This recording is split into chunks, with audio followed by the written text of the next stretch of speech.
సుమన్ టీవీలో మీ personal and business promotions కోసం కింది నెంబర్కి కాంటాక్ట్ చేయండి.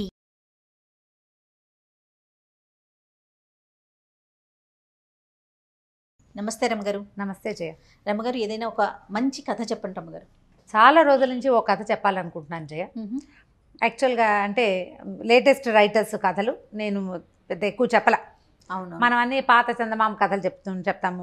నేను కథా సరిసాగరం తీసుకుంటాను, ఏదో రామాయణం భారతం భాగవతం ఎక్కడెక్కడి నుంచో తెచ్చుకుంటూ ఉండం చాలా కథలు కదా.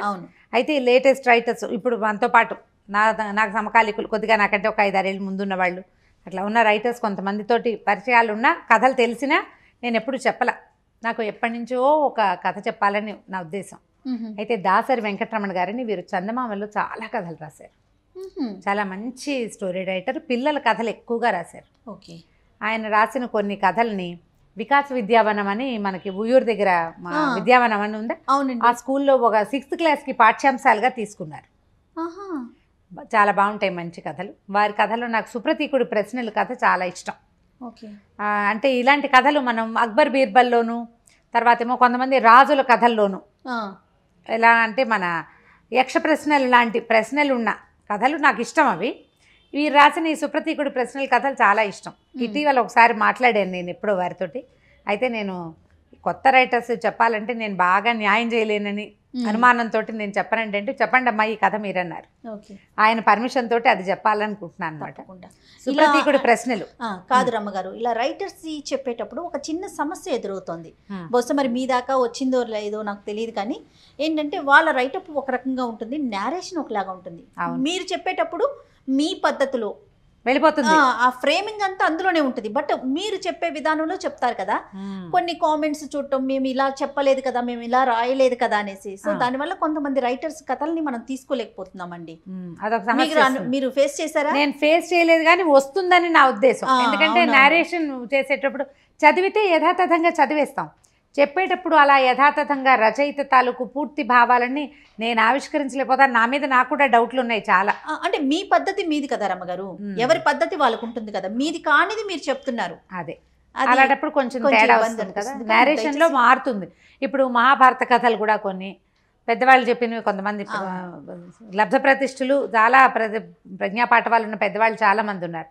ఆయన అలా చెప్పారు, మీరు ఇలా చెప్తున్నారు, అలాంటి ప్రశ్నలు వస్తూ ఉంటాయి. ఇప్పుడు ఆ క్యారెక్టర్లోకి వెళ్ళిపోతాం, కథలోకి వెళ్ళేటప్పుడు ఒక్కొక్కళ్ళు ఏ భావానికి లోనవుతారో ఆ భావం పెద్దదైపోతూ ఉంటుంది. అట్లా జరుగుతుంది అట్లా. నేను అందుకని తొందరపడి ఈ కథలు తీసుకోను. దయచేసి రైటర్స్ అలా తీసుకోకుండా ఉంటే బాగుంటుందని మనం, ఎందుకంటే మంచి మంచి కథలన్నింటినీ కూడా మనం అందరికీ అందించగలుగుతాం. అవును, రైట్. ఇష్టపడాలిగా, అది కదా సమస్య. అయితే ఈ సుప్రతీకుడు ప్రశ్నల్లోకి వెళ్దాం. ఇది రత్నగిరి సంస్థానం అనే ఒక రాజ్యానికి సత్యాకరుడు అని ఒక రాజుగారు ఉండేవారట.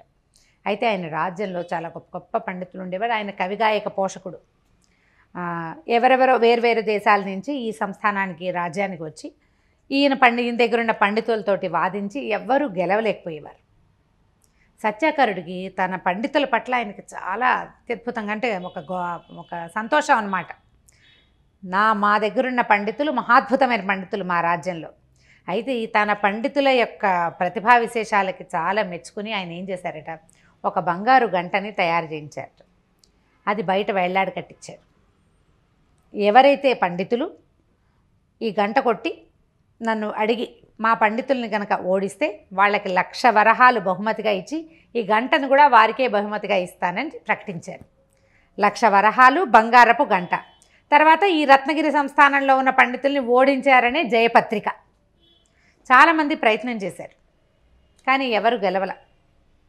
వాళ్ళకి మొత్తం ఆ దేశంలో ఉండే ప్రజలందరికీ కూడా అదొక గొప్పగా ఉంటుంది కదా, మా రాజ్యంలో పండితులు చాలా గొప్పవాళ్ళు, అంటే విద్యా విధానం స్ట్రాంగ్గా ఉంది. అయితే కొంతకాలం ఇలా గడిచాక కంకణుడని ఒక కవి గారు ఇక్కడికి వచ్చాడు. ఆయన మహాపండితుడు, వేదాంగాలు చదువుకున్నారు, మంచి శాస్త్రజ్ఞానం ఉంది, మంచి బాగా తెలివిగల ఆయన వచ్చారు. వస్తే ఇక్కడ ప్రయత్నం జరిగింది. ఆయన వచ్చాడు, నేను వీళ్ళతో వాదిస్తానన్నాడు. శాస్త్ర చర్చ కూర్చుంటే మొదటి 2 రోజులు అసలు ఊళ్ళో అందరూ దాని గురించే మాట్లాడుకున్నారు. ఆయన మంచి ధీటుగా ఉన్నాడు ఇక్కడ ఉన్న వాళ్ళతోటి. 3వ రోజుకి ఈ రత్నగిరి సంస్థానంలో పండితులు కొంచెం మెత్తబడ్డారు. కంకణుడికి గెలిచేందుకు అవకాశం ఉన్నట్టు కనపడుతోంది. 4 రోజుల తర్వాత కంకణుడే గెలుపొందాడు. గెలుపొందేసరికల్లా ఇంకా ఏం చేస్తారు, 1,00,000 రూపాయలు ఆయనకు సమర్పించారు. బంగారు గంటని ఆయన స్వాధీనపరిచారు. జయపత్రిక ఇచ్చేశారు. దేశంలో ప్రజలంతా అల్లాడిపోయారు, చాలా బాధపడిపోయారు. అయ్యయ్యో మన పండితులు ఓడిపోవటం ఏమిటి, ఇంత విద్వాంసులు మన వాళ్ళు, కొంచెం దిగులు పడ్డారు. ఆయన ఇవి పట్టుకుని వెళ్తుంటే ఆయనకి ఒక పశువుల కాపరి కుర్రవాడు ఒకడు ఎదురొచ్చాడు. ఆయన చాలా గర్వంగా ఉంది. ఎక్కడైనా మనం గెలిచాము అనగానే వ్యక్తులకి గర్వాలు వస్తాయి సహజంగా, వెంటనే. అయితే ఈ వచ్చిన కుర్రాడి పేరు సుప్రతీకుడు, యువకుడు, 20-25 ఏళ్ళు ఉంటాయి. ఆ అబ్బాయి ఏం అడిగాడంటే, ఆయనకి ఆ కుర్రాడికి కళలంటే వల్లమాలిన అభిమానం, తమ నగరంలో ఉన్నటువంటి పండితుల యొక్క పాండిత్యం పట్ల చాలా ఆసక్తి ఉన్నాయి అబ్బాయికి, చాలా గొప్ప ఉంది. ఈ కంకణుడు గెలుపొందటం మీద అతనికి చాలా అసంతృప్తిగా ఉంది. ఈయన ఏమడిగాడంటే, మీరు ఇట్లా గెలిచారు, ఈ గంట మా ఊరు దాటిపోకుండా ఉండటానికి ఏదైనా ఒక ప్రయత్నం నాకు కూడా చేయాలనుంది, సరేనా అని అడిగాడు. అడిగేసరికల్లా ఈయనకి నవ్వొచ్చింది. సహజమే కదా, అక్కడ మహామహా పండితులే తన దగ్గర ఓడిపోతే, కాపరి కుర్రవాడు, పశువులు కనపడుతున్నాయి, వీడేం చేస్తాడు? ఆయన కొంచెం హేళనగా తల ఊపాడు. ఊపేసరికి వీడికి ఒళ్ళు మండిపోయింది. అసలే తమ రాజ్యం నుంచి ఆ బంగారు గంట తరలిపోతుందని మంటగా ఉంది కుర్రాడికి. అతను ఏమన్నాడంటే, నాకున్న సాధారణ జ్ఞానంతో, మామూలు పరిజ్ఞానం, దాంతో ఒక 3 ప్రశ్నలు అడుగుతాను, సమాధానం చెప్పాలి.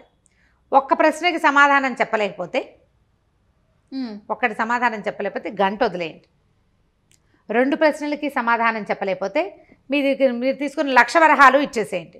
3వ ప్రశ్నకు కూడా మీరు సమాధానం చెప్పలేకపోతే ఈ గంటని తీసుకెళ్ళి మీరే మా రాజ్యంలో అప్పచెప్పాలి అంటే ఈయన నవ్వొచ్చింది.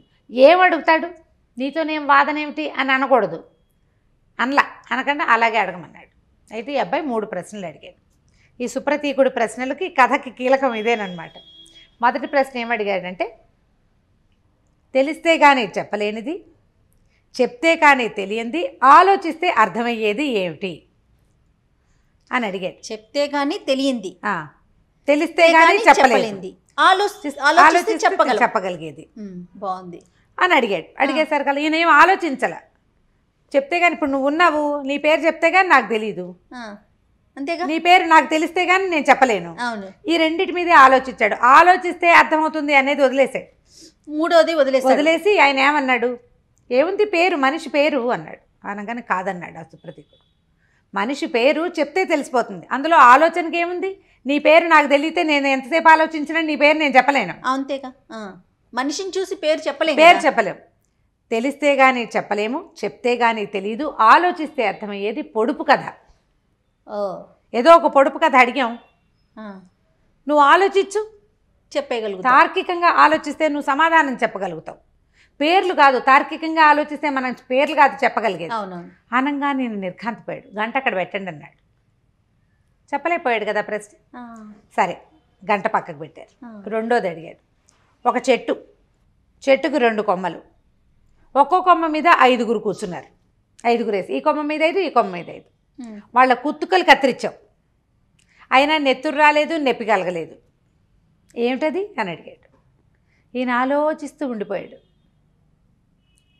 ఓ చెట్టు, దానికి 2 కొమ్మలు, ఒక్కో కొమ్మ మీద 5గురు కూర్చున్నారు. వాళ్ళ కుత్తుకలు కత్తిరించబడ్డాయి, నెత్తురు రాలేదు, నొప్పి కలగలేదు.